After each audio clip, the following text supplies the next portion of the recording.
Time দেয়, যদি তওবা করে না আর খাতায় উঠবে না।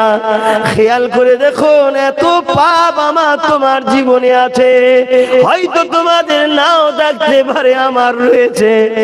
অনেক পাপ রয়েছে, অনেক অন্যায় আছে, পাপের সাগরে ডুবে আছি আমি আব্বাস। তথাপি আমার আল্লাহ এত ইজ্জত এত সম্মান দিয়েছে, যেখানে দাঁড়িয়ে যায় লাখো আল্লাহর বান্দা আমার কাছে চলে যায়, যেখানেই যায় সেখানেই সবাইকে আল্লাহ আমার পাশে জড়ো করে দেয়। এত ইজ্জত সম্মান দিয়েছে, যা বলি মানুষ ছেলে মনে করে, ভাই মনে করে মেনে নেয়। অথচ পাপের সাগরে আমি ডুবে আছি, তুমি জানো না, আল্লাহ জানে। ভাই আমার, আসো সেই আল্লাহকে খুশি করি, আসো আমিও তওবা করি, তোমরাও তওবা করো। আর